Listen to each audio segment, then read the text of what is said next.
Praise the Lord. கர்த்தருடைய பரிசுத்த நாமத்திற்கு மகிமை உண்டாவதாக. இந்த மாலை ஆராதனைக்கு வந்த உங்களொரு இயேசுவின் நாமத்தில் வாழ்த்துகிறேன், வரவேற்கிறேன்.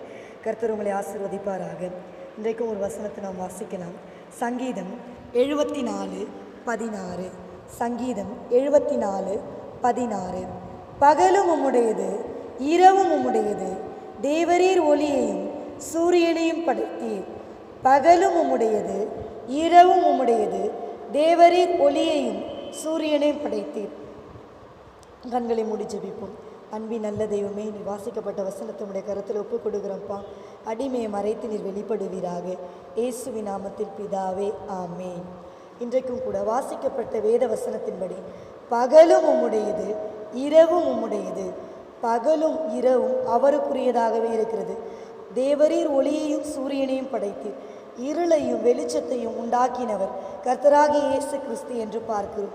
பகலுக்குரியவரும் அவரே, இரவுக்குரியவரும் அவரே.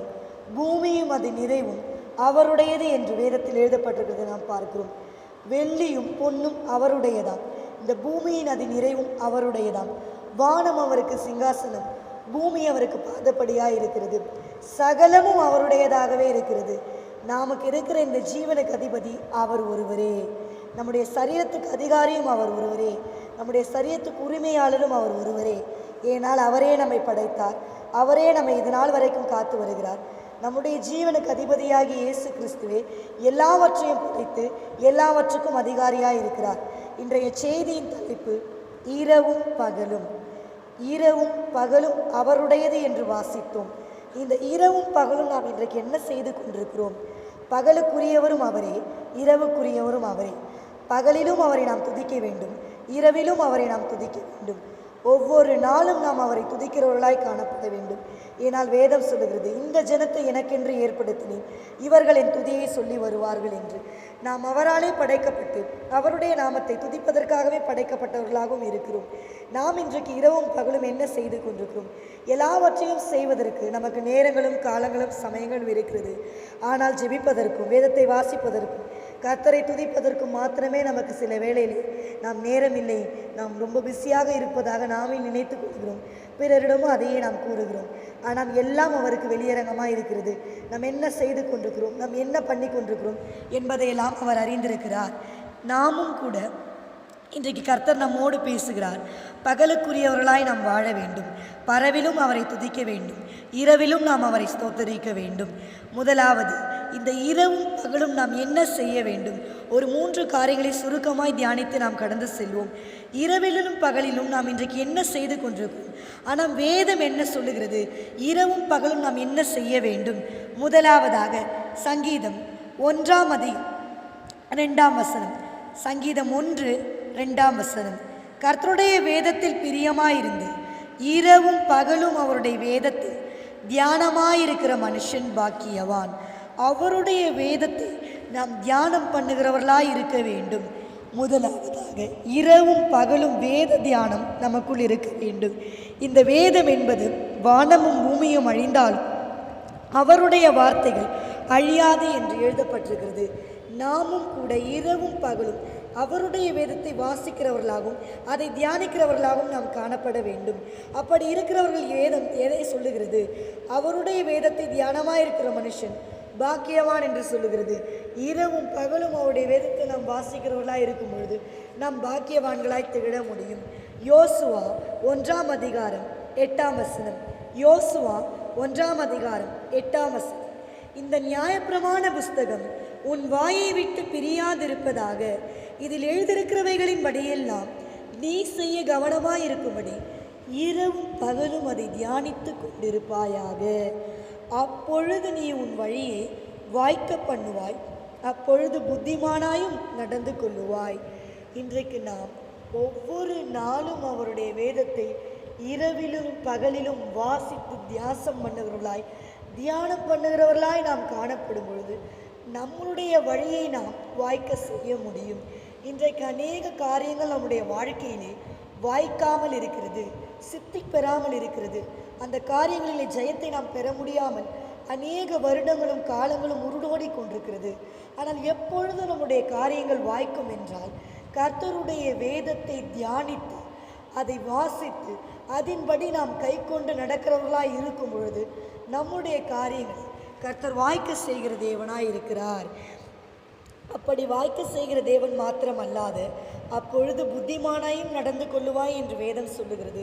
அநேக வேளையிலே புத்தி இல்லாததனமாய் நாம் நிறைய காரியங்களை செய்து அது நிமித்தம் நம்முடைய சமாதானத்தை இழந்து பலவீனப்பட்டு நாம் துக்கத்தோடு காணப்படுகிறோம். நாம் இன்றைக்கு அவருடைய வியாதத்தை தியானிக்கும் பொழுது நம்மளை புத்திமான்களும் ஞானவான்களாய் அவர் மாற்றி நம்மளுடைய காரியங்களை கர்த்தர் வாய்க்க செய்வார். முதலாவதாக இரவும் பகலும் நாம் என்ன செய்ய வேண்டுமானால் அவருடைய வேதத்தை நாம் தியானிக்கிறவர்களாய் இருக்க வேண்டும். அப்படி நாம் தியானிக்கும் பொழுது நம்முடைய வழியை நாம் வாய்க்க பண்ணுகிறவர்களாய் இருப்போம். வேதம் சொல்லுகிறது, இரவும் பகலும் அவருடைய வேதத்தில் தியானமாய் இருந்தால் பாக்கியவானும் என்று நாம் பெயர் பெறுவோம். இரண்டாவதாக இரவும் பகலும் நாம் என்ன செய்ய வேண்டும்? சங்கீதம் 88:1. சங்கீதம் 88:1. என் ரட்சிப்பின் தேவனாகிய கர்த்தாவே, இரவும் பகலும் உம்மை நோக்கி கூப்பிடுகிறேன். என் ரட்சிப்பின் தேவனாகிய கர்த்தாவே, இரவும் பகலும் உம்மை நோக்கி கூப்பிடுகிறேன். நாம் இன்றைக்கு அவரை கூப்பிடுறவர்களாய் இருக்கிறோமா? இரவும் பகலும் அவரை நோக்கி நாம் கூப்பிட்டு கொண்டே இருக்கிறவர்களாய் காணப்பட வேண்டும். ஏனால் வேதம் சொல்லுகிறது, தம்மை நோக்கி கூப்பிட்ட பர்திமேயு குருடனுடைய கூப்பிடுதலுக்கு கர்த்தர் இறங்கி அவனுடைய பார்வைகளை கர்த்தர் தெளிவாக்கினார் என்று பார்க்கிறோம்.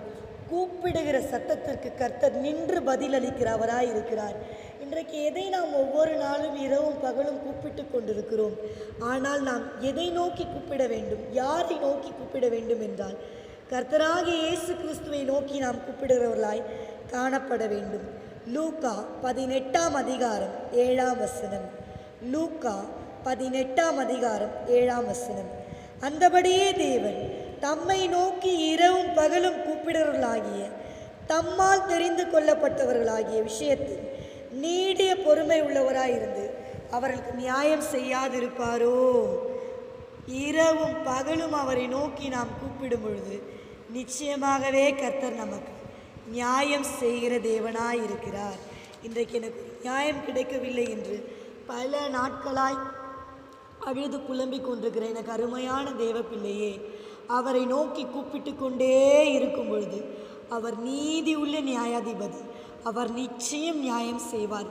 எந்த காரியத்தில் நியாயம் இல்லாமல் தவித்து கொண்டிருக்கிற எனக்கு அருமையான தேவ பிள்ளையே, இரவென்றும் பகலென்றும் பாராமல் அவரை நோக்கி கூப்பிட்டு கொண்டே இருக்கும் பொழுது கர்த்தர் உன் கூப்பிடுதலின் சத்தத்திற்கு இறங்கி வந்து உனக்கு நியாயம் செய்ய வல்லமை உள்ள தேவனாய் இருக்கிறார். இரவும் பகலும் அவரை நாம் கூப்பிடும் பொழுது கர்த்தர் நமக்கு நியாயம் செய்வார். மூன்றாவதாக இரவும் பகலும் நாம் என்ன செய்ய வேண்டும்? லூக்கா 2:37. லூக்கா 2:37. ஏறக்குறைய 84 வயதுள்ள அந்த விதவை தேவாலயத்தை விட்டு நீங்காமல் இரவும் பகலும் உபவாசித்து ஜெபம் பண்ணி ஆராதனை செய்து கொண்டிருந்தாள். 84 வயதுள்ள இந்த தாயாரை பார்க்கிறோம். இவர்கள் இரவும் பகலும் தேவனுடைய ஆலயத்திலே ஆராதனை செய்து கொண்டிருந்தார்களாம். துதி என்பது ஜெயத்திற்கு ஒரு அடையாளமாகவே இருக்கிறது. இன்றைக்கு அநேக பேர் இந்த துதி என்பதையே மறந்து போய் நிலையிலே காணப்படுகிறார்கள். அவருடைய பரிசுத்த ஓய்வு நாள் ஆராதனை, வாரத்தில் ஒரு நாள் கூட ஆலயத்துக்கு சீக்கிரம் சென்று அவரை துதிக்காமல் கடைசி நேரத்திலே கர்த்தருடைய வார்த்தையை மாத்திரம் கேட்டால் போதும் என்று இன்றைக்கு ஒரு கூட்ட ஜனங்கள் அவருடைய வார்த்தையை கேட்பதற்காக மாத்திரமே செல்கிறார்கள். ஆனால் வேதம் சொல்லுகிறது, துதித்தால் நமக்கு முன்பாக இருக்கிற எரிகோ கோட்டை கீழே இடிந்துவிடும். இன்றைக்கு தடைக்கற்களாய் இருக்கிற பிரச்சனைகளை தகர்த்தெறிய வேண்டுமானால் துதியின் ஆயுதம் நம்முடைய கையிலே இருக்க வேண்டும். இரவும் பகலும் இந்த 84 வயது தாயார் உபவாசித்து ஜெபம் பண்ணி ஆராதனை செய்தார்கள் என்று எழுதப்பட்டு கொண்டிருக்கிறது. இன்றைக்கு நாம் தேவனை துதிக்கிறவர்களாய் இருக்கிறோமா? துதிக்கும் பொழுதே கர்த்தர் நம்முடைய வாழ்க்கையிலே கட்டுகளை அறுக்கிற தேவனாய் இருக்கிறார். அப்போஸ்தலர் 26:7. அப்போஸ்தலர் 26:7. இரவும் பகலும் இடைவிடாமல் ஆராதனை செய்து வருகிற நம்முடைய 12 கோத்திரத்தாரும் அந்த வாக்குத்தத்தம் நிறைவேறும் என்று நம்பி இருக்கிறார்கள். இரவும் பகலும் இடைவிடாமல் நாம் அவரை ஆராதிக்கும் பொழுது கர்த்தர் நம்முடைய வாழ்க்கையில் செய்த அத்தனை வாக்குத்தத்தங்களையும் நிறைவேற்ற வல்லமை உள்ள தேவனாய் இருக்கிறார். துதி என்பது கட்டுகளை நம்முடைய வாழ்க்கையிலே அவிழ்ப்பதற்கு ஏதுவாக இருக்கிறது. துதித்து துதித்து துதித்து ஆண்டவருடைய நாமத்தை மகிமைப்படுத்தும் பொழுது பிசாசானவன் நம்மளை விட்டு ஓடி போவான். தடையாயிருக்கிற தடை கற்கள் நமக்கு முன்பாக இடிந்து விடும். இந்த துதியின் ஆயுதம் எப்பொழுதும் நம்முடைய நாவுகளிலே துணித்து கொண்டிருக்க வேண்டும். இரவும் பகலும் இன்றைக்கு நாம் என்ன செய்து கொண்டிருக்கிறோம்? அவரை ஆராதிக்கிறவர்களாய் நாம் திகழும் பொழுது அவருடைய வாக்குத்தத்தங்கள் நம்முடைய வாழ்க்கையிலே நிறைவேற்ற வல்லமை உள்ள தேவனாய் இருக்கிறது.